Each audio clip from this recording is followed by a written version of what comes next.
Hello students, welcome to Magnet Brains. This is Anamika Singh. कैसे हैं आप सभी? मैं आशा करती हूँ कि आप सभी बहुत अच्छे होंगे और बाई इंतजार कर रहे होंगे इस प्यारी सी वीडियो का।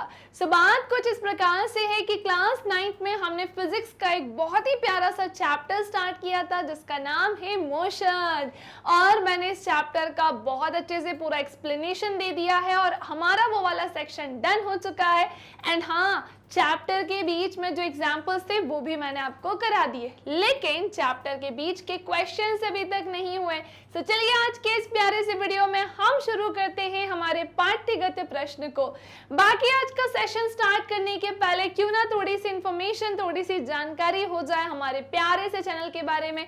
बेटा बहुत ध्यान से सुनिएगा। क्लास 6 से लेकर 12th में यदि आप किसी भी क्लास में है magnet brains Hindi medium channel पर आप अपने सब्जेक्ट की क्लासेस अटेंड कर सकते हैं। किसी भी क्लास को देखने के लिए आपको कोई कोर्स बिल्कुल भी परचेस नहीं करना होगा और ना ही किसी प्रकार की कोई पेमेंट करना होगा, क्योंकि मैग्नेट ब्रेन्स प्रोवाइड कराता है क्वालिटी एजुकेशन, वो भी बिल्कुल फ्री ऑफ कॉस्ट। इसी के साथ मैं आपको बताना चाहती हूँ कि हम 5 स्टेट बोर्ड कवर करते हैं, जैसे UP board, Bihar board, MP board, Rajasthan board और Delhi board. And very important कि मैम क्या सारी चीजें हमको मिलेंगी? हाँ जी, आपको हमारे इस प्यारे से चैनल पर हर एक सेक्शन कवर कराया जाएगा और आपके सारे डाउट्स होंगे सॉल्व। आपके बुक का जो भी सेक्शन है वो हम बेसिक से लेकर एडवांस तक कवर कराते हैं और सब कुछ आपको अरेंज फॉर्मेट में प्रोवाइड कराते हैं। एंड सबसे लास्ट इंफॉर्मेशन और दूं मैं आपको, वो ये है बेटा, बच्चे बोलते हैं कि मैम जो भी आप पढ़ा रहे हैं उसके नोट्स हमें कहाँ से मिलेंगे? ध्यान से सुनिएगा, जितना भी मैं आपको पढ़ा रही हूँ या जो मैं आपको कवर कराऊंगी सबके नोट्स आपको नीचे मिलेंगे डिस्क्रिप्शन बॉक्स में। वहां पर जाकर डिस्क्रिप्शन बॉक्स में जो लिंक दी गई है वहां से ई नोट्स और ई बुक डाउनलोड कर सकते हैं। चलिए, पूरी इंफॉर्मेशन होगी, जानकारी होगी। स्टार्ट करते हैं हम हमारी आज की क्लास को। वीडियो को लाइक नहीं किया है जल्दी से जाओ, पहले तो लाइक करेंगे, शेयर करेंगे और फिर आगे बढ़ेंगे। पाठ्यगत प्रश्न भाई काफी सारे हैं, जिसमें कुछ संख्यात्मक प्रश्न, न्यूमेरिकल्स भी हैं और कुछ थ्योरी वाले क्वेश्चंस भी हैं, जो बेसिकली मैंने कहां से उठाए? आपके चैप्टर के बीच वाले उस सेक्शन से मैंने लिए हैं। ध्यान से सुनिएगा। अब हम देखने जा रहे हैं हमारा पहला क्वेश्चन, जो हमसे क्या कहता है। पहला प्रश्न कह रहा है कि एक वस्तु के द्वारा कुछ दूरी तय की गई। ठीक है, हमने जान लिया कि कोई एक ऑब्जेक्ट है, कोई एक वस्तु है और भाई इसके द्वारा क्या हुआ है? इसके द्वारा कुछ दूरी तय की गई है। क्या इसका विस्थापन 0 हो सकता है यानी 0 हो सकता है? अगर हाँ तो अपने उत्तर को उदाहरण के द्वारा समझाइए। चलिए जानते हैं, चलिए समझते हैं इसके बारे में। हमसे जो जो कहानी यहाँ पर पूछी है हम सबके उत्तर को यहाँ पर देखेंगे। कभी भी किसी क्वेश्चन को बेटा सबसे पहले हमें रीड करना होगा। एक बार में ना समझ में आए हम 2 बार में उसे पढ़ेंगे, 3 बार, 4 बार, लेकिन क्वेश्चन समझना इंपॉर्टेंट है कि क्वेश्चन हमसे क्या कह रहा है। ओके, क्वेश्चन ने कहा है कि एक वस्तु के द्वारा कोई डिस्टेंस जो है भैया वो तय की गई, ट्रेवल किया गया, दूरी तय की गई है। क्या इसका विस्थापन 0 हो सकता है? लो भाई, क्या डिस्प्लेसमेंट 0 हो सकता है? यदि हाँ तो अपने उत्तर को एग्जाम्पल के थ्रू एक्सप्लेन करिए। ध्यान से सुनिएगा। विस्थापन 0 हो सकता है, जी हाँ बिल्कुल। डिस्प्लेसमेंट 0 हो सकता है, लेकिन मैं एक चीज आपको क्लियर कर दूं, डिस्प्लेसमेंट 0 हो सकता है लेकिन डिस्टेंस कभी भी 0 नहीं हो सकती है। पहले मैं आपको इस पूरे क्वेश्चन को एक्सप्लेन कर देती हूँ, आई मीन इसका आंसर दे देती हूँ, फिर मैं आपको कुछ चीजें समझाऊंगी। जैसे बोल रहे हैं कि मान लो वस्तु OA गति करते हुए O से A तक और पुनः A से O तक जाती है। ठीक है भैया, जैसे मान लेते हैं कि कोई वस्तु है, ठीक है, हमने क्या देखा कि अगर हम बात कर लें ये कुछ इस प्रकार से है। ओके, ये है हमारा क्या O और ये है क्या हमारा A। बात समझे कि नहीं समझे? हमने क्या देखा कि ये है हमारा O और ये है हमारा A। ठीक है, हमने देखा कि भैया कोई वस्तु जो है OA गति करते हुए O से A तक और पुनः A से O तक आती है। भैया ये पहले O से कहाँ तक आई? गति करते हुए A तक।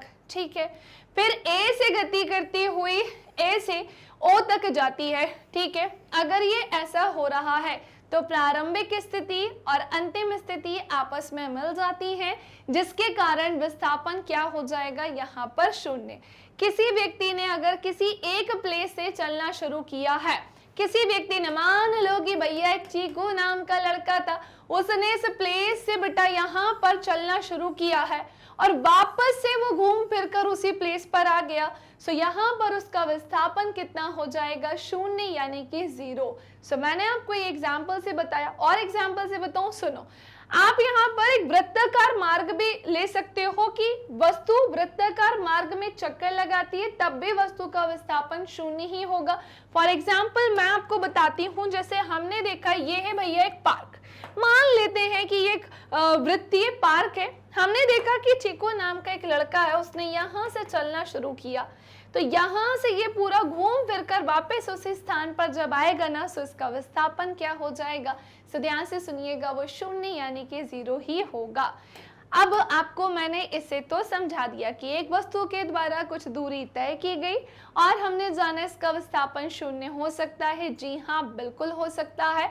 अगर हाँ तो अपने उत्तर को एग्जाम्पल के थ्रू समझाइए। मैम ने आपको समझा दिया, कुछ कॉन्सेप्ट और जानिएगा बेटा। यहाँ पर मैं आपको एक एग्जाम्पल देती हूँ। जैसे मैंने बोला कि भैया ये लड़का चीकू जो है वो यहाँ पर खड़ा हुआ है, और मैं आपको एक एग्जाम्पल देती हूँ कि ये है सड़क यानी कि रोड, ठीक है ना। सड़क यानी कि रोड ये तो सबको पता ही है ना। और ये कुल कितनी डिस्टेंस है, मान लेते हैं कि ये 5 मीटर है, ठीक है, हमने जान लिया।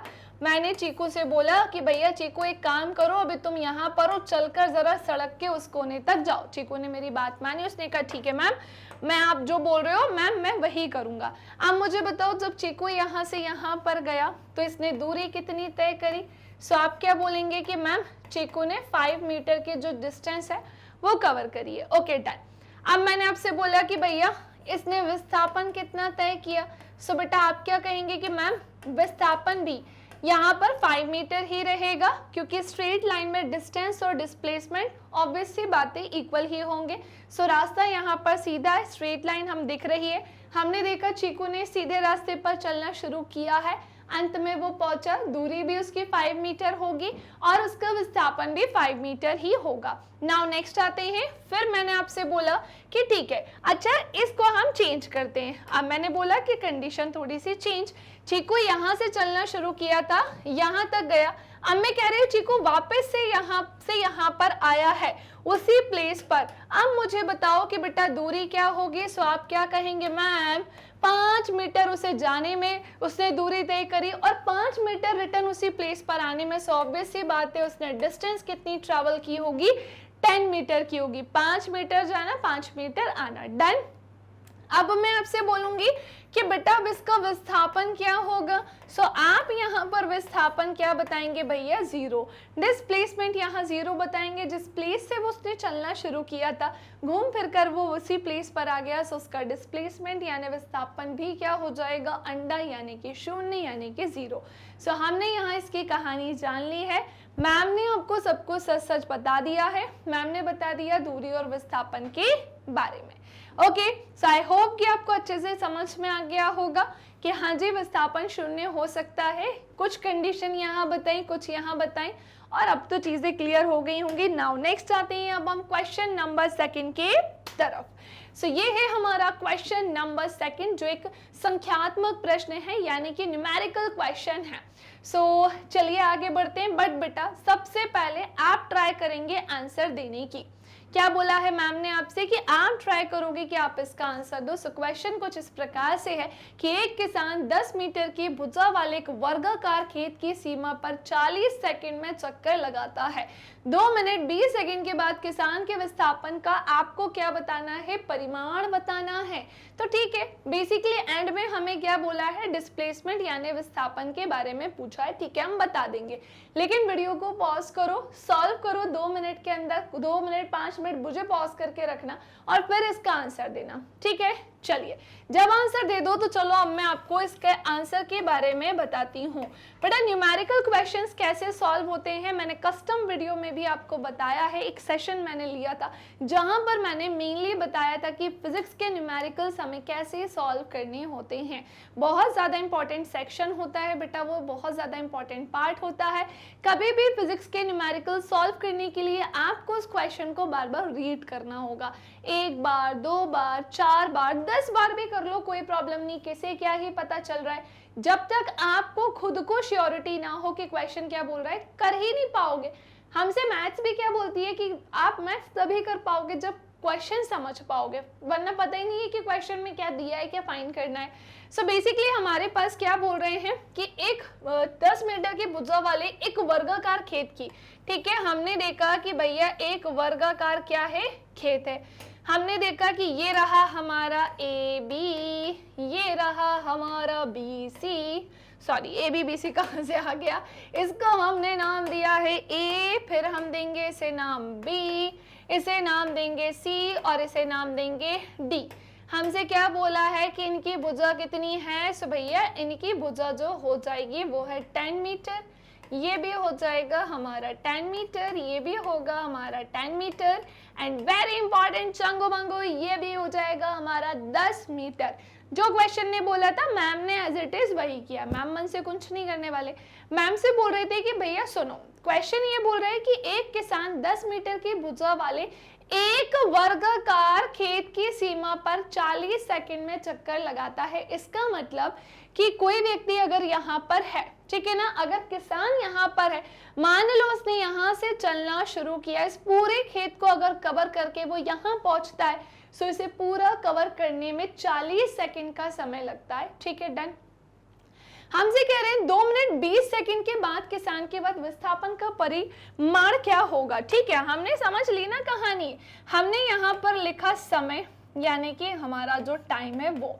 अच्छा एक बात बताओ, टाइम कितना दिया है, सो भैया ये दिया है 2 मिनट और कितना दिया है 20 second, no problem, no confusion. अब हमने क्या देखा कि भैया इस 2 मिनट को हमें क्या करना होगा, पहले तो परिवर्तित, ये 2 मिनट 20 सेकंड जिसे ना समझ में आ रहे हो, क्योंकि एक वर्गाकार खेत के चक्कर लगाने में 40 सेकंड का समय लग रहा है, तो चलो थोड़ा सा जानते हैं कि 2 मिनट 20 सेकंड के बाद उसमें हमें विस्थापन का परिमाण बताना है बेसिकली। तो वो तो कब निकलेगा, जब इसे थोड़ा सा चेंज करेंगे। सो पहले मैं काम करती हूँ, इसे सेकंड में कन्वर्ट करती हूँ।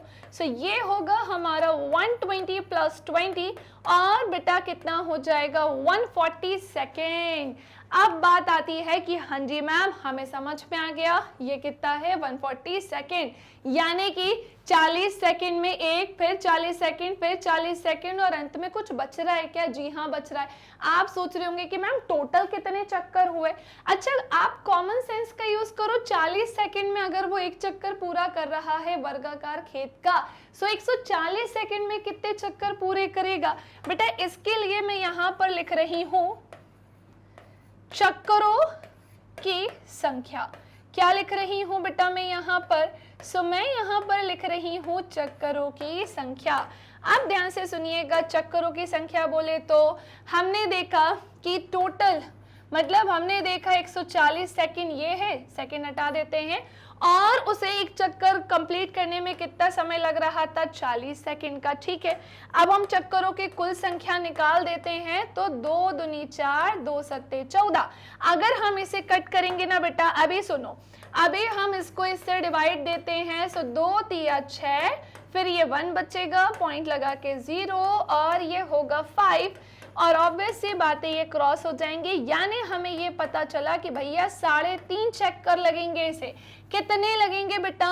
तो इसे लग रहे हैं 3.5 चक्कर। कोई बात नहीं, हमने जान लिया कि इसको 3.5 चक्कर लग रहे। एक चक्कर में उसने 40 मीटर की दूरी तय करी, फिर अगले दूसरे चक्कर में उसने और 40 यानी 80 मीटर की दूरी तय करी, फिर अगले तीसरे चक्कर में उसने फिर 40, तो 4 तिया 12 120 मीटर की दूरी तय करी।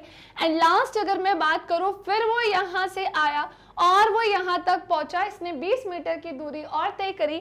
आपसे कह रहे हैं कि इतने चक्कर लगाने के बाद 140 सेकंड के बाद आपको क्या बताना है?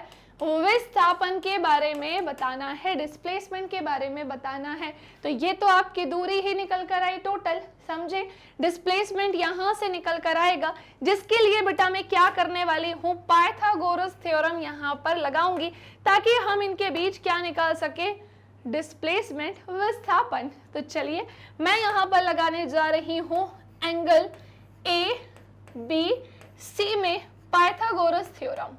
ठीक है, क्या लगेगी, पाइथागोरस थ्योरम, जो कि हम बचपन से ही पढ़ते हुए आ रहे हैं।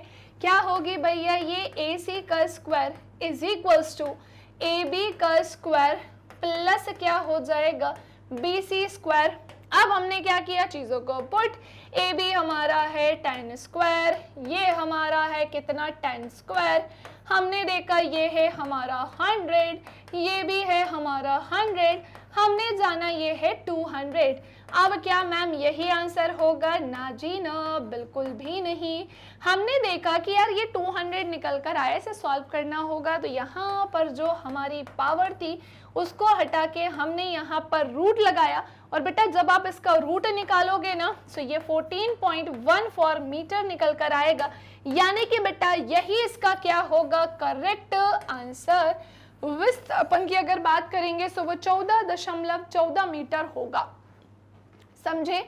विस्थापन की अगर हम बात करेंगे तो वो 14.14 मीटर होगा, यानी कि यहाँ पर उसका जो विस्थापन, शॉर्टेस्ट डिस्टेंस, न्यूनतम दूरी निकल कर आएगी वो 14.14 मीटर। कुछ पूछना तो नहीं है ना, पक्का। सो मैं आशा करती हूँ कि आपको ये अच्छे से क्लियर हो गया होगा। प्रश्न क्रमांक 2 समझ में आ गया होगा, जल्दी से स्क्रीनशॉट ले लेंगे। सबसे इजीएस्ट वे मैंने आपको बताया है, सबसे आसान तरीका बेटा मैंने आपको बताया है। ओके, नाउ नेक्स्ट आते हैं अब हम क्वेश्चन नंबर 3 की तरफ, जो कि ये रहा आपके सामने। बहुत प्यारा सा क्वेश्चन है ना, कोई न्यूमेरिकल नहीं है, केवल आपको सिंपली अपनी बुद्धि का प्रयोग करके चैप्टर पढ़ाए ना बेटा, तो फिर तुम आंसर दे सकते हो। वे बच्चे जिन्होंने अभी तक मेरा ये चैप्टर नहीं देखा है, भैया प्लेलिस्ट बनी है, जल्दी से भाग के जाओ, दौड़ के जाओ, उसको देखो बेटा, तभी चीजें आपसे बनेंगी। समझ रहे हो ना, ऐसे नहीं बनेंगे क्वेश्चंस। सो क्वेश्चन हमसे कह रहा है कि विस्थापन के लिए इनमें से कौन सा सही है, यानी कि ट्रू है, ये हमें बताना है। तो सही, गलत, सत्य, असत्य के बारे में बताना है। ऑब्वियसली बात है, सही बोल रहे हैं तो सही तो बताएंगे, लेकिन जो नहीं होगा वहां पर तो गलत लिखेंगे ना। सो क्वेश्चन, पहला क्वेश्चन ये कि विस्थापन को लेकर बताना है कि ये शून्य नहीं हो सकता है। सीरियसली क्या लगता है आपको विस्थापन को लेकर कि ये शून्य नहीं हो सकता है? अब भी पढ़ा था हमने, अब भी तो बताया था, इसका परिमाण वस्तु के द्वारा तय की गई दूरी से अधिक होता है। क्या ये सही बोला है क्या? सुनो, ध्यान से सुनो।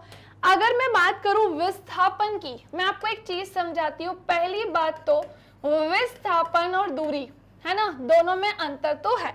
दूरी की अगर बात, देखो विस्थापन भी दूरी ही है बेटा, लेकिन ये न्यूनतम दूरी होती है, ये शॉर्टेस्ट डिस्टेंस होती है। सो सिंपली पहले मैं आपको ये बता देती हूँ कि डिस्प्लेसमेंट यानी विस्थापन शॉर्टेस्ट डिस्टेंस न्यूनतम दूरी है, और दूरी क्या होती है, सो किसी वस्तु के द्वारा तय की गई कुल पथ या कुल मार्ग की लंबाई को ही हम दूरी कहते हैं।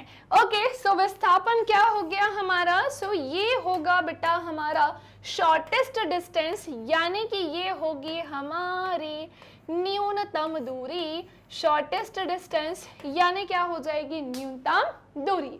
अच्छा ठीक है मैम, अच्छा ये न्यूनतम दूरी है, मतलब ये दूरी से हमेशा कम होगी ना, ये दूरी से ज्यादा होगी, तो ये न्यूनतम दूरी कैसे हुई? रॉन्ग। तो मेरी बात ध्यान से सुनिएगा।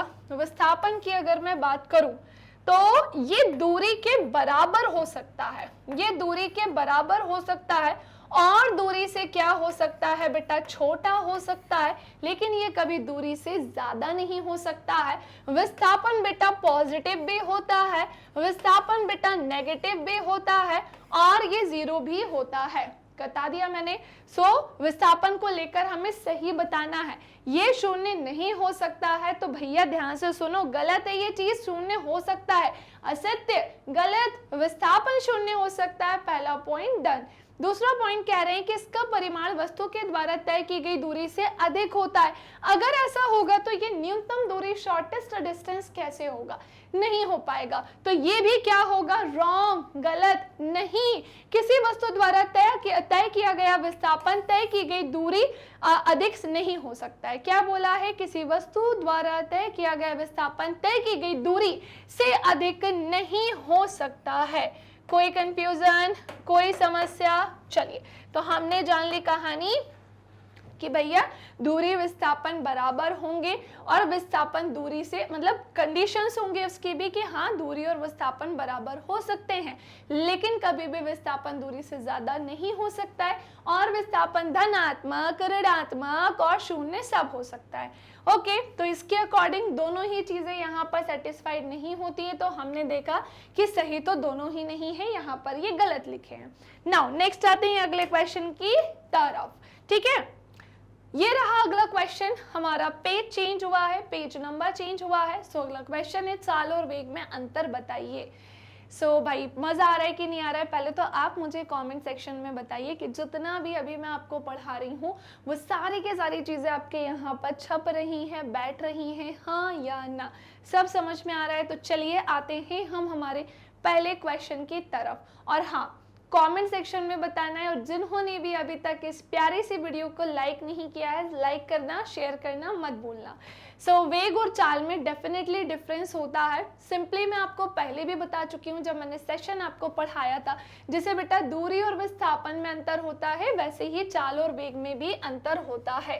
चाल को हम इंग्लिश में क्या बोलते हैं, स्पीड बोलते हैं, और वेग को क्या बोलते हैं बेटा, सो वो वेलोसिटी कहलाती है। सो ये हो जाएगी हमारी चाल, है ना। तो ध्यान से सुनो, चाल क्या होती है। सो जब भी अगर हम क्या करते हैं, चाल का फॉर्मूला ही होता है बेटा दूरी बटा समय।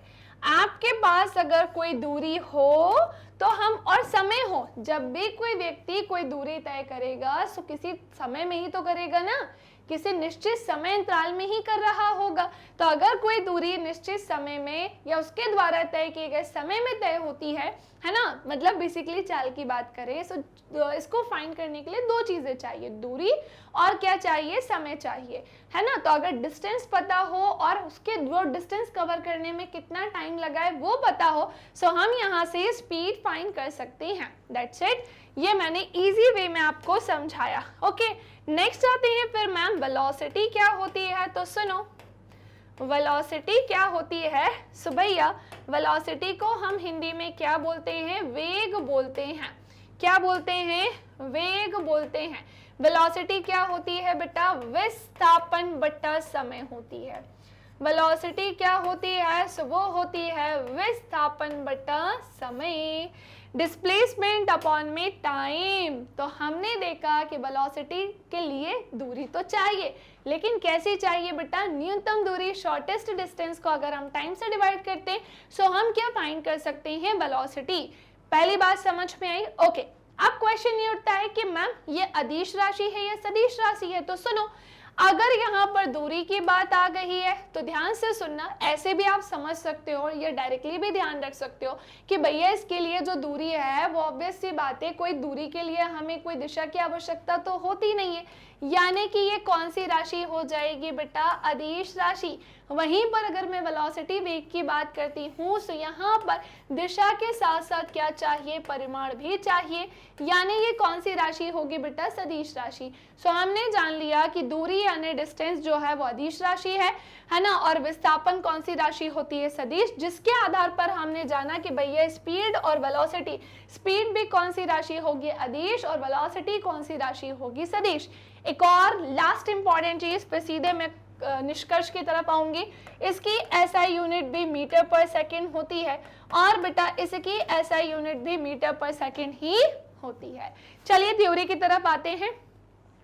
सो बात कुछ इस प्रकार से है कि किसी पिंड के द्वारा इकाई समय में तय की गई दूरी को ही हम क्या कहते हैं, चाल, और जबकि किसी पिंड के द्वारा इकाई समय में तय विस्थापन ही क्या कहलाता है, उसका वेग कहलाता है। पहला पॉइंट डन, जो मैंने आपको वहां से समझाया। चाल अदिश राशि है, जबकि वेग कौन सी राशि होती है, सदिश। तो हमने देख लिया कि हाँ जी भाई, चाल कौन सी राशि है, अदिश, और दूरी भी कौन सी राशि होती है, अदिश, हमने देखा वेलोसिटी यानी वेग के बारे में कि ये कौन सी राशि है, सदिश, और हमारा विस्थापन भी कैसा होता है, सदिश। एक चीज और, चाल की अगर बात आएगी ये हमेशा कैसी होती है, पॉजिटिव। चाल हमेशा कैसी होती है, पॉजिटिव, क्योंकि दूरी भी हमेशा कैसी होती है, पॉजिटिव। ना ये नेगेटिव हो सकती है और ना ही ये जीरो हो सकती है। जबकि वेग की अगर वेलोसिटी की हम बात करें तो भैया ये पॉजिटिव भी हो सकती है, ये नेगेटिव भी हो सकती है, एंड वेरी इंपॉर्टेंट ये शून्य यानी जीरो भी हो सकती है। डन, ये कुछ भी हो सकती है। सो दैट्स इट, सारे पॉइंट आपको आई थिंक समझ में आ गए होंगे। क्या बोलते हो, नेक्स्ट क्वेश्चन की तरफ चले क्या बेटा, है ना।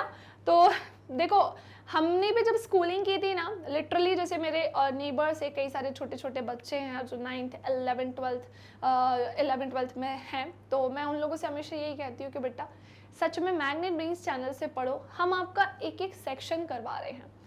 आपको मैं बताना चाहती हूँ इस लेवल से कोई नहीं कराता, जहाँ आपकी हर एक एक्टिविटी हो रही है, आपको एक्स्ट्रा क्वेश्चंस करा रहे हैं, अति लघुत्री में कितना लिखना है, लघु में कितना लिखना है, दीर्घ में कितना लिखना है, चैप्टर के बीच का एक्सप्लेनेशन आपको दे रहे हैं, चैप्टर के बीच के एग्जाम्पल्स करा रहे हैं, पाठ्यगत प्रश्न इस प्रकार से, तो बहुत बड़ी बात होती है वो। सो इसीलिए बस आप शेयर करते चला करो और खूब मेहनत दिल से पढ़ाई किया करो, है ना। चलिए नेक्स्ट आते हैं। अगला क्वेश्चन, किस अवस्था में किसी वस्तु के औसत वेग का परिमाण जो है उसकी औसत चाल के बराबर होता है। आप कह रहे हैं कि भैया औसत वेग का परिमाण औसत चाल के बराबर किस अवस्था में होता है। कोई ना कोई अवस्था तो होती होगी, या तो वो समान होगी या तो वो असमान होगी। भैया ऐसा ही कुछ तो होगा ना। चलो जानते हैं। सिंपल सा बेटा ये क्वेश्चन है, जब वस्तु के द्वारा तय किया गया विस्थापन और दूरी बराबर होगी तो उसका औसत वेग और औसत चाल भी क्या होगी, बराबर।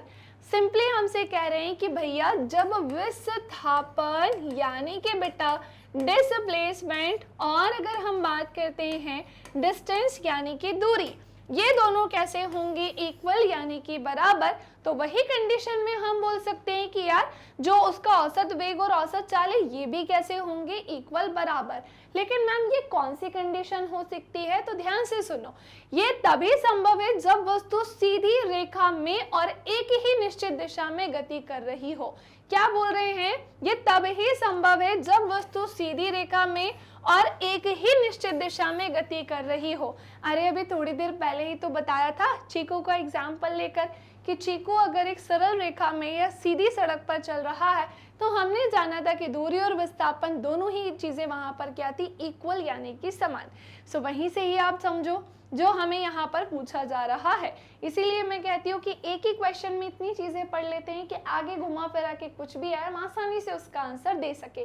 सो हमने जाना कि किस अवस्था में किसी वस्तु के औसत वेग का परिमाण जो है उसके औसत चाल के बराबर हो सकता है। ये तब हो सकता है जब दूरी और विस्थापन बराबर हो। और मैम दूरी और विस्थापन किस कंडीशन में बराबर होंगे, जब वो एक सीधी रेखा में गति कर रहे हो यानी कि एक सरल रेखा में चल रहे हो। ओके, नाउ नेक्स्ट क्वेश्चन की तरफ आते हैं। अब हम ये रहा क्वेश्चन नंबर 3, बहुत ही प्यारा सा छोटू सा क्वेश्चन है, कोई बहुत बड़ा क्वेश्चन नहीं है, लेकिन हाँ आपको एमसीक्यूज में मल्टीपल चॉइस क्वेश्चन में कई बार देखने को मिलेगा। सो ये रहा आपके सामने कि एक गाड़ी का ऑडोमीटर क्या मापता है। सो ध्यान से सुनेंगे, गाड़ी का ऑडोमीटर गाड़ी द्वारा तय की गई डिस्टेंस यानी कि बेटा दूरी को मापता है। किसे मापता है, सो ये उसके द्वारा तय की गई डिस्टेंस यानी दूरी को मापता है। चलिए इसका स्क्रीनशॉट ले लीजिए, फिर हम आगे बढ़ते हैं। चलिए स्क्रीनशॉट ले लिया। नाउ नेक्स्ट क्वेश्चन की तरफ आते हैं। अब हम क्वेश्चन नंबर 4। सो जब वस्तु एक समान गति में होती है तब इसका मार्ग कैसा दिखाई पड़ता है। ध्यान से सुनिएगा, बहुत प्यारा सा क्वेश्चन है कि जब वस्तु क्या कर रही है भैया, एक समान गति में होती है तो इसका मार्ग हमको कैसा दिखाई पड़ेगा। तो सुनो सुनो सुनो, जब वस्तु एक समान गति में होती है तो इसका मार्ग हमें एक सीधी और एक सरल रेखा के समान दिखाई देता है ना भैया। एक समान गति क्या होती है, यही तो होती है ना। तो हमसे यही कह रहे हैं कि जब वस्तु एक समान गति में होती है तब इसका मार्ग हमें एक सीधी और सरल रेखा में समान दिखाई पड़ता है। इसे मैंने बहुत अच्छे से ऑलरेडी आपको सेशन में पढ़ाया है ना, और हमने वहां जाना था। इवन जब हमने ग्राफ भी बनाए थे तो वहां पर हमने एक समान गति के बारे में जाना था। ओके सो बस ये तो आपको ये तो याद होगा कि एक सीधी रेखा में अगर चल रही होगी या सरल रेखा में चल रही होगी तो बिल्कुल ये कैसी होती है, एक समान गति में होती है। नेक्स्ट आते हैं अगला क्वेश्चन, क्वेश्चन नंबर नेक्स्ट है जो कि है 5। लो भैया एक न्यूमेरिकल आ चुका है, जल्दी से इसे हम सॉल्व करते हैं क्योंकि इसके पहले अभी काफी देर हो गई हमको कुछ क्वेश्चंस को ही डिस्कस करने में। मैं बिल्कुल स्मूथली पढ़ा रही हूँ, बिल्कुल आराम से पढ़ा रही हूँ ताकि आपके सारे डाउट्स क्लियर कर सकूं। सो ये रहा आपके सामने क्वेश्चन की एक प्रयोग के दौरान अंतरिक्ष यान से एक सिग्नल को पृथ्वी पर पहुंचने में 5 मिनट का समय लग रहा है। तो मान लेते हैं भैया कि ये है हमारी पृथ्वी, है ना। जैसे हमने क्या देखा कि ये है हमारी अर्थ यानी कि पृथ्वी, ठीक है। हमने मान लिया कि ये है हमारी अर्थ यानी कि पृथ्वी। सो अंतरिक्ष यान से जो सिग्नल है उसको पृथ्वी पर पहुंचने में कितना समय लग रहा है। सो हमने मान लिया कि उसे 5 मिनट का समय लग रहा है, ठीक है। समझते हैं इसके बारे में, इसे ज़्यादा सीरियस मत लेना, केवल एक कॉन्सेप्ट बताने के लिए मैंने उसको इसमें दर्शाया है। हमने जाना कि भैया समय कितना लग रहा है। सो भैया समय लग रहा है 5 मिनट का। तो पहली बात तो इस मिनट को चेंज करेंगे हम किस में, सेकंड में, क्योंकि यहाँ पर हमारे पास जो प्रकाश की चाल है वो मीटर पर सेकंड में ही दी है। हमें आता है यार, इसको चेंज करने नहीं आता क्या? बिल्कुल आता है, 60 से मल्टीप्लाई कर देंगे। सो ये 300 क्या हो जाएगा, सेकंड। ओके, और क्या क्या बोला है हमसे कि एक प्रयोग के दौरान अंतरिक्ष यान से एक सिग्नल को पृथ्वी पर पहुंचने में 5 मिनट का समय लगता है। पृथ्वी पर स्थित स्टेशन से उस अंतरिक्ष यान की दूरी हमें फाइंड करनी है, डिस्टेंस हमें बतानी है। तो जिसके लिए हमारे पास सिग्नल की चाल, प्रकाश की चाल दी है। तो बेटा पूरा ना लिख के मैं सीधे लिख रही हूँ स्पीड यानी कि चाल, जो कि हमें कितनी दी है। सो वो दी है 3 × 10⁸ मीटर पर सेकेंड। ओके, अब हमसे क्या बोल रहे हैं कि भैया दूरी फाइंड करो, ठीक है। तो पृथ्वी पर स्थित स्टेशन से उस अंतरिक्ष यान की बेटा दूरी हमें निकालने को कह रहे हैं। चलिए भैया फाइंड कर लेते हैं। सीधा यहाँ पर फॉर्मूला लगाते हैं, चाल बराबर दूरी बटा समय। क्या लगाएंगे भाई, दूरी बटा समय। एंड वेरी इंपॉर्टेंट कि मुझे यहाँ पर खींचनी होगी लक्ष्मण रेखा। अब हम क्या करेंगे बेटा, सो हमने देखा कि चाल बराबर क्या, दूरी क्या है हमारी, दूरी कहाँ है, दूरी कहाँ है। सो ध्यान से देखो कि हमारे पास दूरी तो है ही नहीं, यही तो हमें निकालना था। अच्छा एक सेकंड, हमने ये फॉर्मूला लगा दिया है, चीजों को पुट करने के पहले दूरी निकालना है तो हम इसे ऐसे लिख देते हैं कि दूरी बराबर चाल गुणा समय। ओके, चाल गुणा समय। अब हमने क्या देखा कि भाई हमें दूरी पता नहीं है लेकिन हमें चाल तो पता है, और वो हमें ऑलरेडी क्वेश्चन में देकर रखी है 3 × 10⁸ एंड वेरी इंपॉर्टेंट टाइम भी देके रखा है हमें 300 सेकेंड का।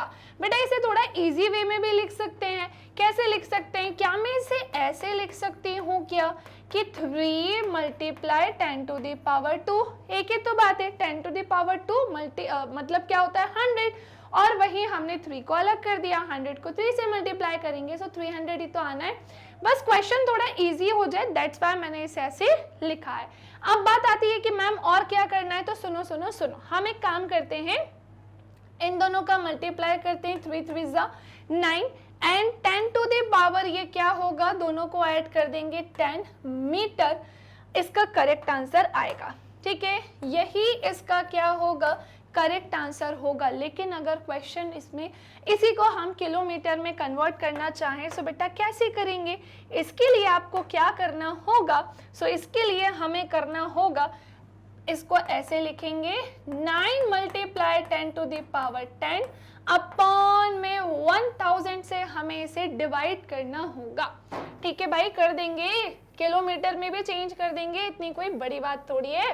बोलो बोलो, है क्या कोई बड़ी बात? एक से बढ़कर इतने बड़े बड़े क्वेश्चन जब हमने सॉल्व किए हैं तो ये तो कुछ भी नहीं है हमारे लिए, है ना। हालांकि अभी आपने सॉल्व नहीं किए हैं लेकिन 9th में आपको बड़े बड़े क्वेश्चंस अभी मिलने बाकी हैं, है ना। जो 9th से 10th में गए हैं उन्होंने किए हैं बड़े बड़े क्वेश्चन सॉल्व। तो बात कुछ ऐसी है कि मैम हम इसे कैसे इजी वे में लिख सकते हैं, काम करो, ये कुछ ऐसा लिखा है ना, तो हम नीचे 10⁻³ लिख सकते हैं। जी हाँ बिल्कुल लिख सकते हैं। अगर हम इसको इससे अगर मल्टीप्लाई करके काट दें या ऊपर लेके जाएंगे तो ये माइनस में भी चला जाएगा, तो ये कितना हो जाएगा बेटा 9 multiply 10 to the power 7 kilometre इसका करेक्ट आंसर होगा। क्या होगा 9 multiply 10 to the power 7 kilometre. हमने मीटर को किलोमीटर में चेंज कर दिया।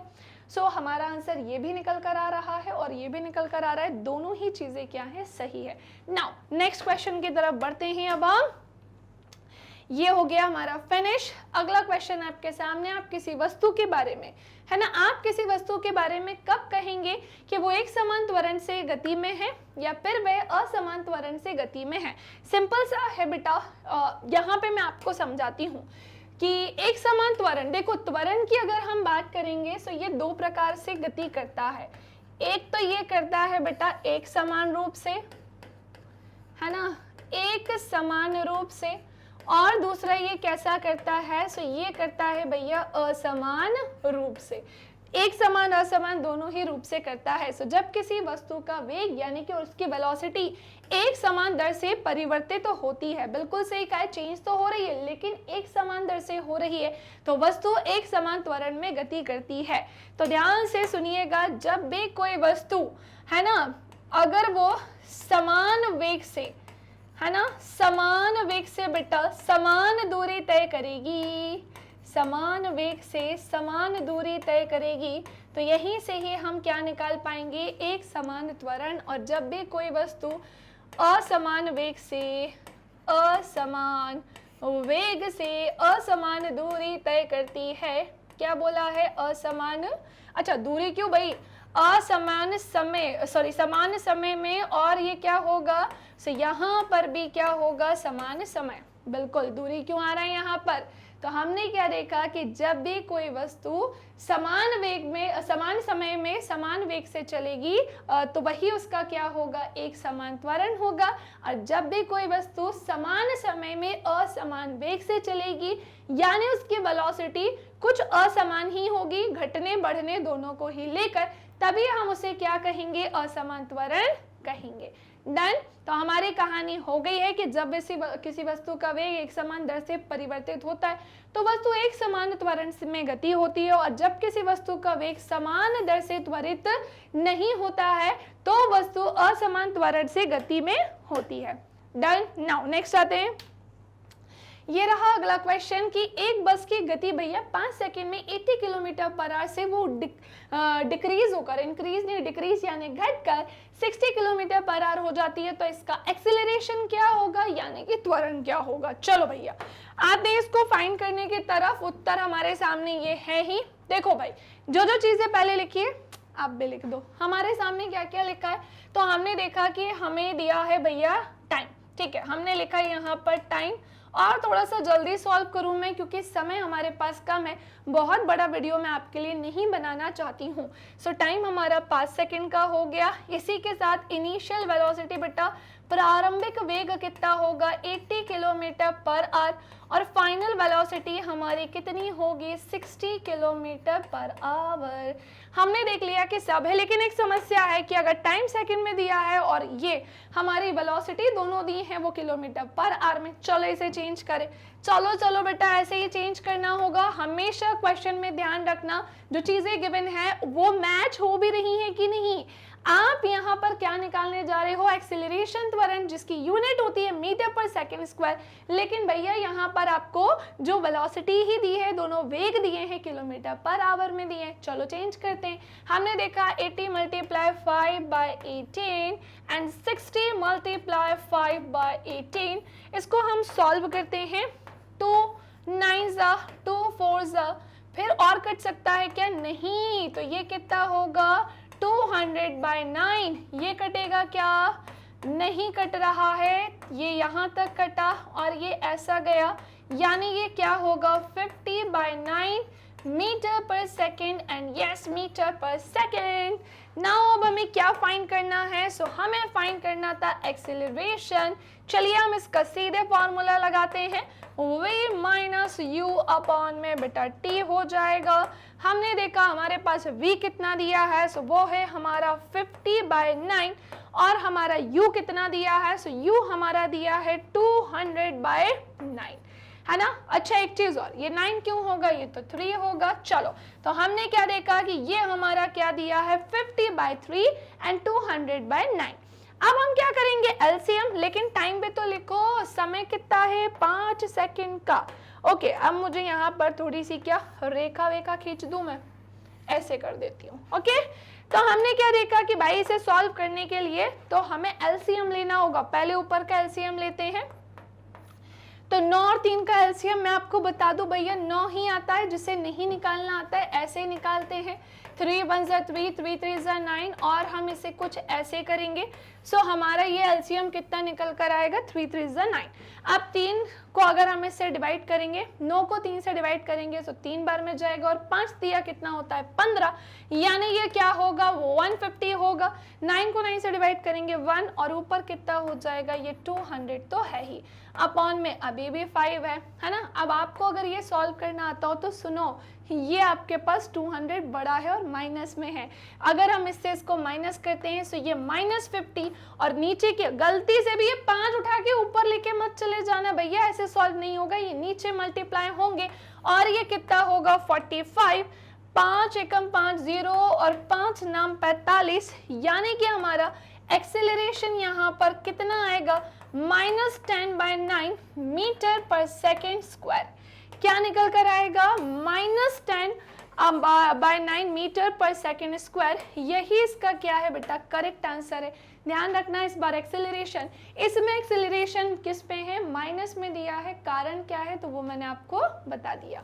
Done done done done. Next question की तरफ बढ़ते हैं। चलिए अगला क्वेश्चन ये रहा आपके सामने कि एक रेलगाड़ी स्टेशन से चलना तो शुरू करती है और एक समान त्वरण के साथ चलते हुए 10 मिनट में 40 किलोमीटर/आवर की चाल प्राप्त करती है, तो उसका एक्सेलरेशन ज्ञात कीजिए, यानी कि त्वरण ज्ञात कीजिए। चलो भाई उत्तर हमने यहाँ देख लिया है, मतलब लिखा हुआ आ चुका है, जहां हमने देखा कि भाई एक रेलगाड़ी स्टेशन से चलना तो प्रारंभ कर रही है और एक समान त्वरण के साथ चलते हुए 10 मीटर में वो इतनी चाल जो है प्राप्त कर चुकी। त्वरण निकालना है। सो सुनो, इनिशियल वेलोसिटी इसकी 0 रहेगी, है ना। टाइम कितना ले रही है भैया, ये 10 मिनट का ले रही है। अब भी चेंज करती हूँ मैं, आप टेंशन नहीं लेना, हम इसको किस पे चेंज कर देंगे। सो सुनो सुनो सुनो, मिनट को हमें सेकंड में चेंज करना होगा, मल्टीप्लाई बाय 6, दैट मीन्स ये क्या हो जाएगा 60 सेकेंड हो जाएगा। चलो भाई हमारा काम थोड़ा सा आसान हो जाएगा, यहाँ पर हमने मिनट को सेकंड में चेंज कर दिया है।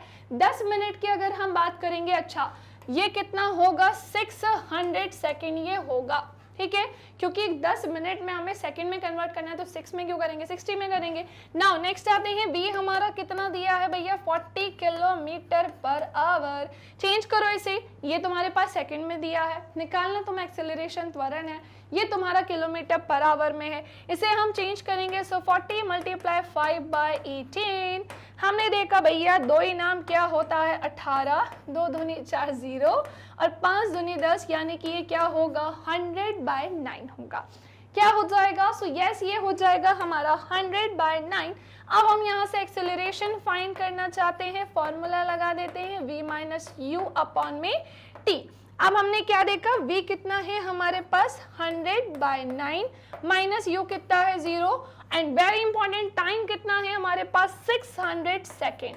ओके लक्ष्मण रेखा खींच देने दो मुझे, ताकि मैं इसे आसानी से आपको सॉल्व करके सिखा सकूं। सो बेटा होता ये है, हमने देखा कि इससे इसको माइनस करेंगे तो कुछ होना तो है नहीं, है ना, क्योंकि मल्टीप्लाई करते हैं डिवाइड करते तो 0 होता, लेकिन ये क्या होगा भैया 100/9 मल्टीप्लाई क्या होगा 600 होगा।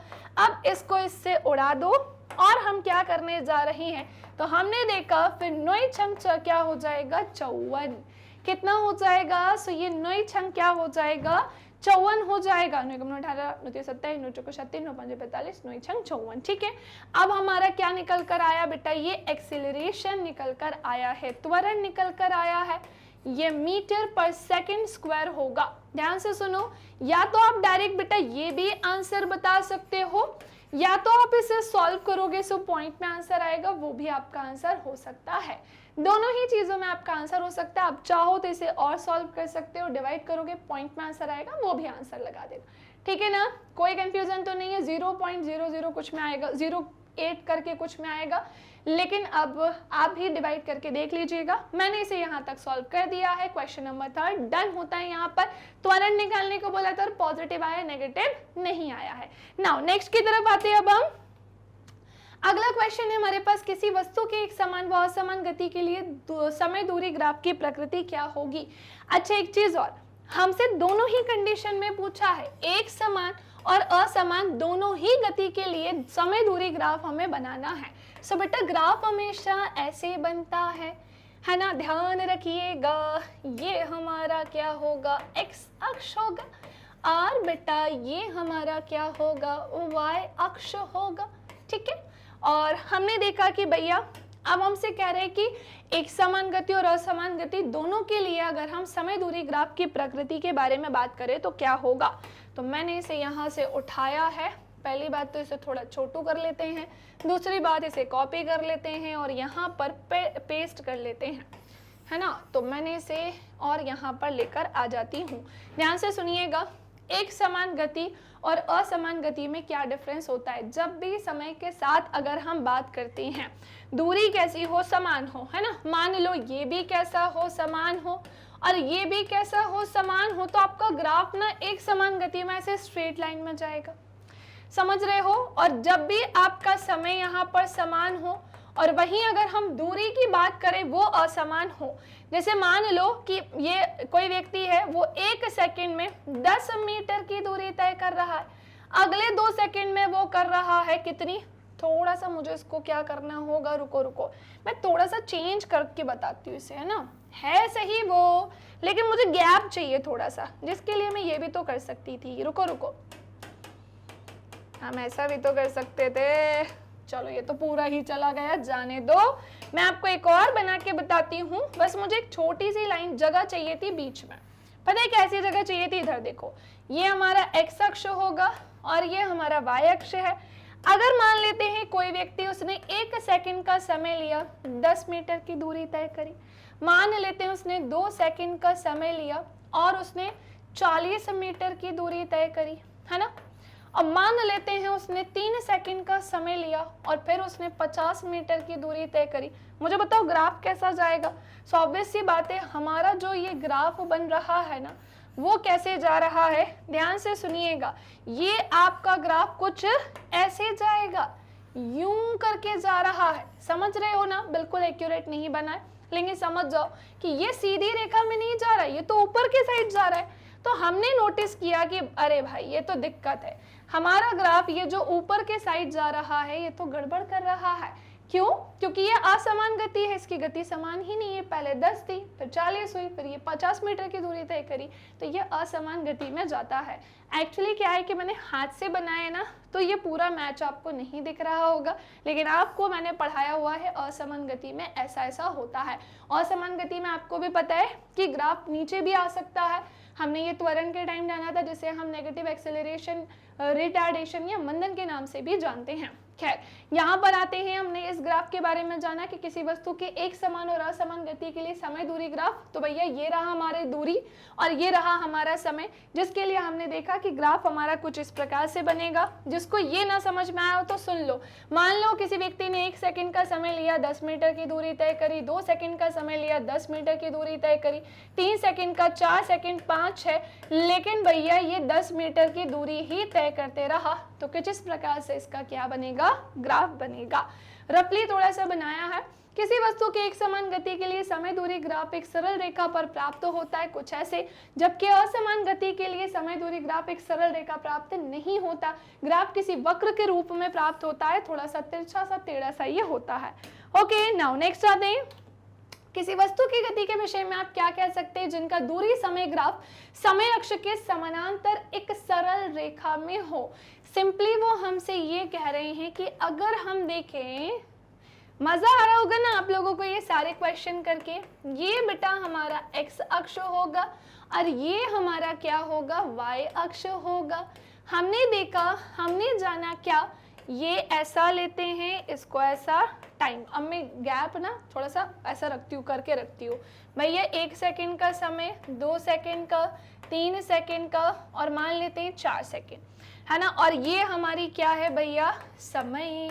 है ना। और हमसे क्या बोला है, दूरी, दूरी की बात कर लेते हैं कि दूरी कहाँ पर है। सो ये मान लेते हैं कितनी, 10 मीटर की, मान लेते हैं 20 मीटर की, मान लेते हैं 30 मीटर या 40 मीटर। ग्राफ तो मुझे बनाना पड़ेगा ना, लेकिन एक लड़का है चीकू नाम का, एक चीकू नाम का लड़का है, वो हर एक सेकंड में टाइम बढ़ता जा रहा है, लेकिन उसकी जो दूरी है वो नियत ही है। मतलब वो 20 मीटर, उसकी जो डिस्टेंस है वो 20, हर सेकंड में वो 20 मीटर की दूरी ही तय कर रहा है। तो उसका ग्राफ पता है कैसे होगा, इस प्रकार से होगा। इसी को समझाने को कह रहे हैं कि किसी वस्तु की गति के विषय में आप क्या कह सकते हैं कि जिसका दूरी समय अक्ष, दूरी ग्राफ, समय ग्राफ जो है वो समय अक्ष के, ये जो हमारा टाइम है ना उसके पैरेलल होगा, यानी कि समानांतर एक सरल रेखा में होगा। तो हमने जाना जब दूरी समय ग्राफ में समय अक्ष के समानांतर एक सरल रेखा होती है, यानी कि इसके समानांतर पैरेलल एक सरल रेखा होती है, तो वस्तु की गति के विषय में ये ज्ञात होता है कि उसकी दूरी एक समान ही है। बोला मैंने भैया वो 20 मीटर की ही दूरी तय कर रहा है, टाइम चेंज होता जा रहा है, लेकिन फिर भी इतनी ही दूरी वो तय कर रहा है और वह समय के अनुसार अपनी स्थिति को बदल नहीं सकती या बदल नहीं रही, इसलिए वस्तु कैसी है, कांस्टेंट, नियत, यानी कि स्थिर है। चलिए नेक्स्ट आते हैं अब हम अगली की तरफ। ये रहा हमारा क्वेश्चन नंबर 3। किसी वस्तु की गति के विषय में आप क्या कह सकते हैं जिसका चाल समय ग्राफ समय अक्ष के समानांतर एक सरल रेखा है। तो सुनो, हमसे कह रहे हैं कि अब हमसे चाल समय ग्राफ के बारे में पूछ रहे हैं। लो भैया, ये रहा हमारा चाल और ये रहा हमारा, सॉरी, एक्स अक्ष हो गया और ये वाई अक्ष हो गया। ये वाला सेक्शन हमारा चाल का होगा और ये वाला सेक्शन हमारा किसका होगा, समय का। हमसे कह रहे हैं कि किसी वस्तु की गति के विषय में आप क्या कहेंगे जिसका चाल समय ग्राफ जो है वो समय अक्ष के समानांतर एक सरल रेखा में अगेन सेम कंडीशन होगी। कैसे होगी, क्योंकि अगर मैं आपसे बोलूं भैया 1 second, 2 second, 3 second, 1 second, 2 second, 3 second, मान लेते हैं कि कोई व्यक्ति है, उसने 1 सेकेंड में, उसका जो चाल की बात चल रही है ना, हाँ, तो ध्यान से सुनिएगा, उसकी जो चाल है वो 10 मीटर पर सेकंड है, ठीक है। और वहीं आगे बढ़ते हैं, चाल थोड़ा इधर कर रही हूँ, यहाँ पर मैं लिख रही हूँ 20 मीटर पर सेकंड, यहाँ पर मैं लिख रही हूँ 30 मीटर पर सेकंड। भैया एक लड़का है जिसका नाम है चीकू, वो टाइम तो बढ़ता जा रहा है, लेकिन वहीं अगर हम उसकी चाल की बात करें तो वो नियत ही है। तो इसका जो ग्राफ है वो कुछ इस प्रकार से बनेगा कि किसी वस्तु की गति के विषय में भाई आप क्या कह सकते हैं जिसका चाल समय ग्राफ जो है, चाल समय ग्राफ, क्यों मिटाया मैंने उसको, क्योंकि जगह नहीं है मेरे पास, तो उसका चाल समय ग्राफ जो है भैया वो समय अक्ष के क्या है, पैरेलल, यानी कि समांतर।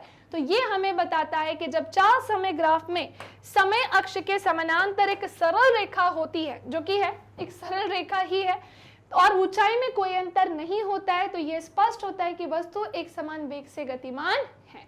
क्या बोल रहे हैं कि वस्तु कैसी है, एक समान वेग से गतिमान है। ये पैरेलल वर्ड यूज किया है, ध्यान रखना, ठीक है। नेक्स्ट आते हैं, वेग समय ग्राफ के नीचे के क्षेत्र से मापी गई राशि क्या होती है। भैया कितना आसान सा क्वेश्चन है, याद करिए मैंने आपको कितने सारे ग्राफ्स बनाए थे, वहां कभी तो ऐसा कुछ पढ़ा होगा, हाँ कभी तो ऐसा कुछ पढ़ा होगा बेटा। ध्यान रखना कि वो क्षेत्रफल से मापी गई राशि है, यानी कि वेग समय ग्राफ के नीचे क्षेत्रफल, क्षेत्र या क्षेत्रफल से मापी गई राशि वस्तु के विस्थापन के परिमाण के बराबर होती है। किसके बराबर होती है, वस्तु के विस्थापन के परिमाण के बराबर होती है। आप मुझे कमेंट सेक्शन में बताएंगे क्या मैंने ये पढ़ाया है, हाँ या ना। एक छोटी सी कहानी मैं आपसे पूछती हूँ कि आपको मुझे इसका आंसर देना है कि मैंने किस वाले वीडियो में इसे एक्सप्लेन किया था, ओके। और आंसर देंगे कि ऐसा क्यों होता है, हालांकि हमने सॉल्व किया था इसे पूरा ग्राफ में। अब आते हैं हम अपने क्वेश्चन की तरफ। ये रहा आपके सामने एक बहुत ही प्यारा सा क्वेश्चन, चलिए हम इसे करते हैं सॉल्व। सो कोई वस्तु, ठीक है ना, कोई बस जो है वो विराम अवस्था से चलना प्रारंभ करती है। सो भैया ठीक है, वो रेस्ट में है और रेस्ट से चलना आरंभ कर रही है और 2 मिनट तक 0.1 मीटर पर सेकंड स्क्वायर की एक समान त्वरण से चलती है। परिकलन कीजिए कि प्राप्त की गई चाल तथा तय की गई दूरी दो चीज़ों के बारे में बताना है, प्राप्त की गई चाल और तय की गई दूरी। ठीक है, चलिए फाइंड करते हैं इसके बारे में हम। पहले तो हमें क्या क्या दिया है बेटा, जो जो दिया है, पहले कह रहे हैं कि भैया वो जो बस है ना वो रेस्ट में थी, विराम अवस्था में थी। ठीक है, तो हमने बस को कर दिया रेस्ट में, नो प्रॉब्लम। टाइम कितना लगा है, 2 मिनट का, तो ये रहा हमारा टाइम 2 मिनट पर हमने देखा यार इसे चेंज करना पड़ेगा, तो हमने इसे क्या किया, 2 × 60, यानी कि ये कितना हो गया, 120 सेकेंड। और क्या बोल रहे थे बेटा हमसे, एक्सेलरेशन यानी कि त्वरण दिया है, और वो कितना है, 0.1 मीटर पर सेकेंड स्क्वायर। ओके, अब कह रहे हैं परिकलन कीजिए कि आपको क्या निकालना है यहाँ पर। सो भैया आपको चाल निकालनी है, यानी आपकी इनिशियल दी है, इसका मतलब आपको फाइनल निकालना है। और क्या बोला जा रहा है कि तय की गई दूरी यानी कि s निकालिए। अब यहाँ से लेवल थोड़ा सा बढ़ चुका है बेटा, अभी भी आसान है, कुछ नहीं करना है, बस सिंपली आपको ध्यान रखना है गति के वो तीनों समीकरण। आप किसी एक ही समीकरण से दो चीजें फाइंड नहीं कर सकते, पहले आपको एक फाइंड करना होगा फिर दूसरा। तो एक काम करते हैं, हम हेडिंग डालते हैं गति के पहले समीकरण के अनुसार, गति के पहले समीकरण के अनुसार।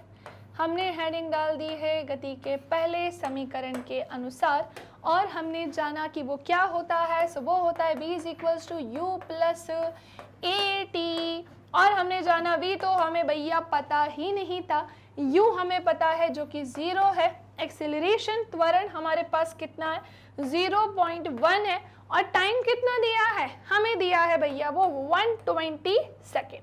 ठीक है, जब हमने इसे फाइंड किया तो देखो इसको तो प्लस करना है, डिवाइड या मल्टीप्लाई करना नहीं है, तो वो तो हमारा काम का है ही नहीं, क्योंकि अगर हम प्लस करेंगे इसमें तो जो है हमारा वही आएगा। यस, इन दोनों को अगर हम मल्टीप्लाई करते हैं तो बेटा ये 12 आएगा, और वेलोसिटी दी है यानी ये क्या हो जाएगा, मीटर पर सेकेंड।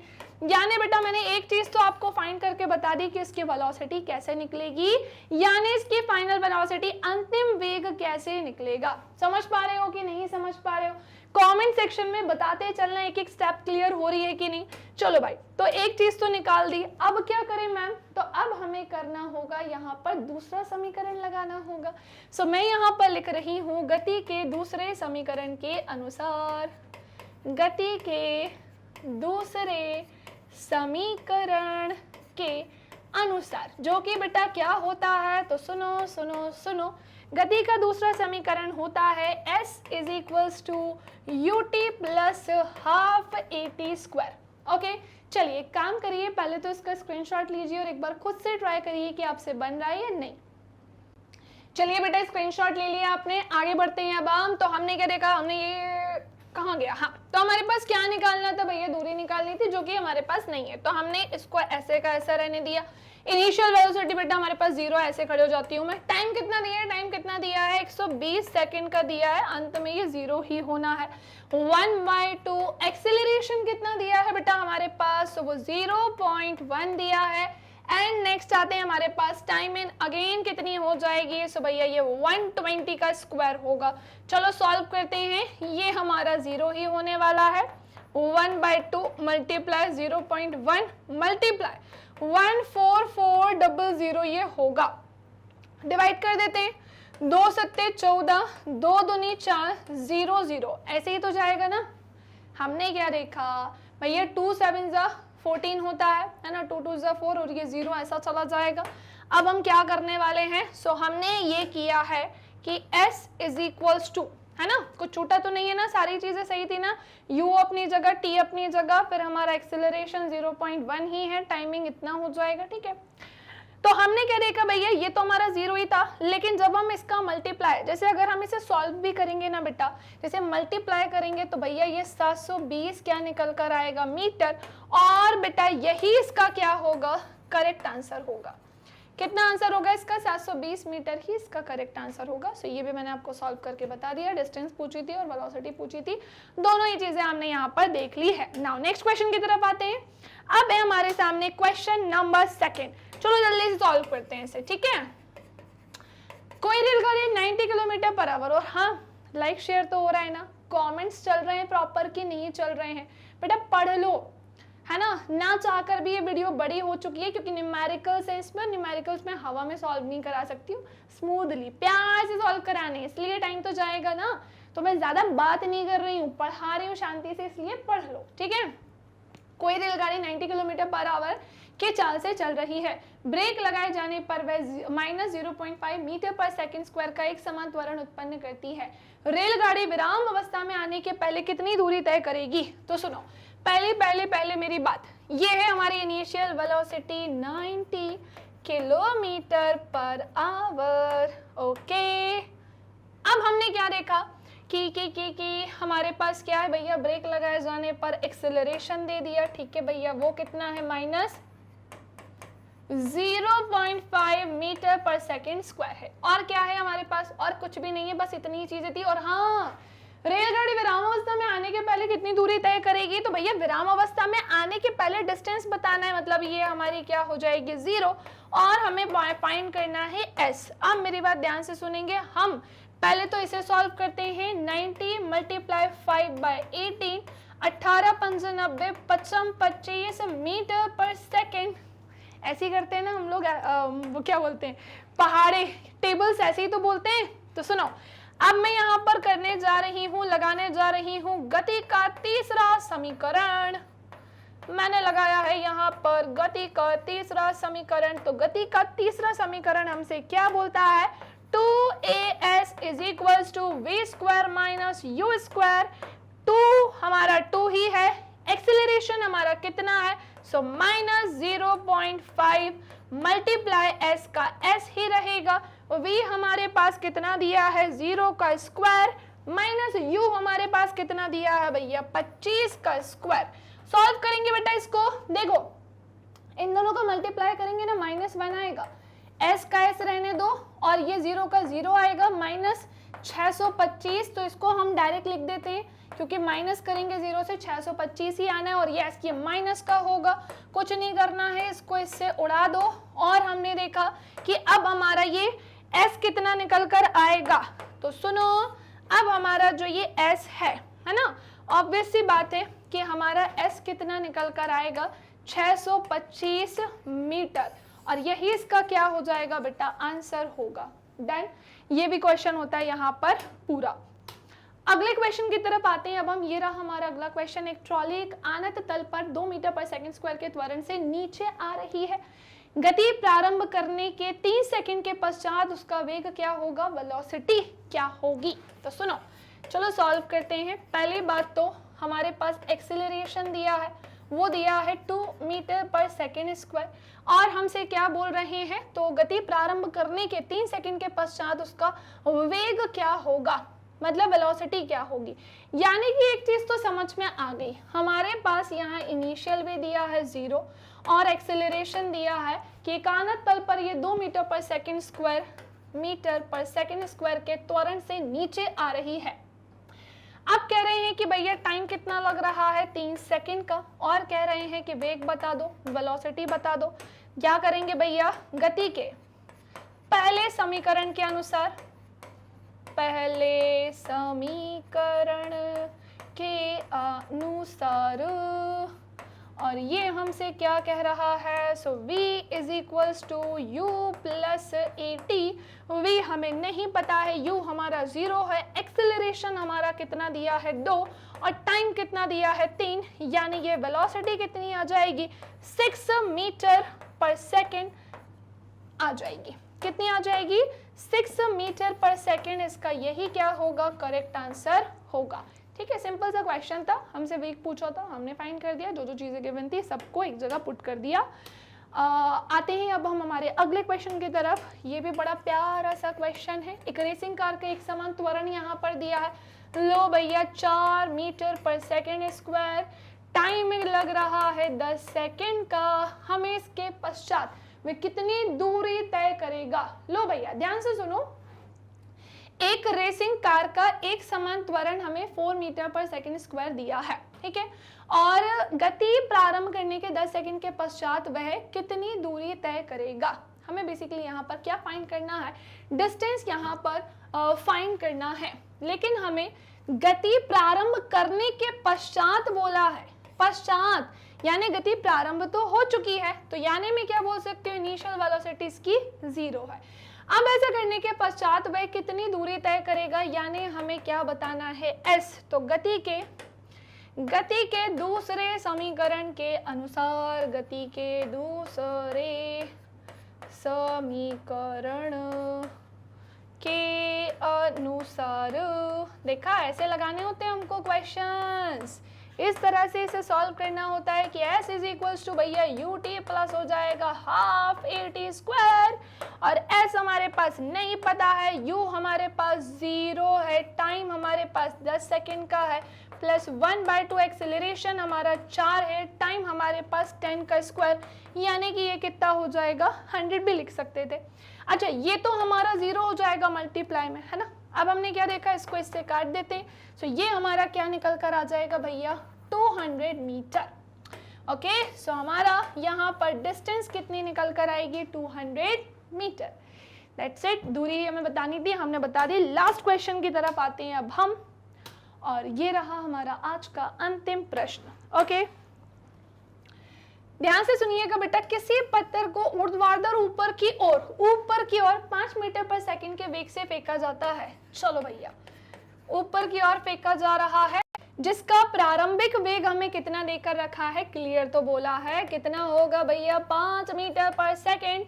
नेक्स्ट आते हैं, उसके बाद फिर हमें क्या दिया है भैया, यदि गति के दौरान पत्थर नीचे की ओर दिष्ट त्वरण, अगर बात करें, सुनो, नीचे की ओर बोला है, यानी कि यहाँ पर जो त्वरण होगा वो होगा हमारा ऋणात्मक, जो कि होगा 10 मीटर पर सेकंड स्क्वायर, क्योंकि नीचे की ओर लग रहा है।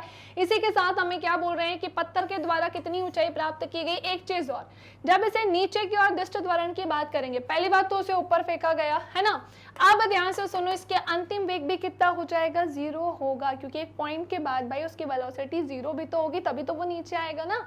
तो हमने जान लिया प्रारंभिक है, अंतिम वेग हमें दिया है, एक्सेलरेशन त्वरण दिया है, टाइम हमें पता नहीं है जो कि हमें फाइंड करना है, और हमें ऊंचाई भी प्राप्त करने को बोली गई है। तो सुनो, यहाँ पर मैं सीधे लगा देती हूँ गति का तीसरा समीकरण, गति का तीसरा समीकरण जो हमें बोलता है 2as is equals to ut plus 2as is equals to v square minus u square. चलो भाई, एक लक्ष्मण रेखा यहाँ पर खींच देते हैं, जल्दी से उसको सबको अपनी जगह पर रखते हैं। एक्सेलरेशन हमें कितना दिया है, -10 दिया है, और हमें s तो पता ही नहीं है, तो s को s ही रहने दो। फिर नेक्स्ट आते हैं हमारे पास v स्क्वायर बोले तो भैया 0 का स्क्वायर, फिर माइनस u स्क्वायर बोले तो ये 5 का स्क्वायर।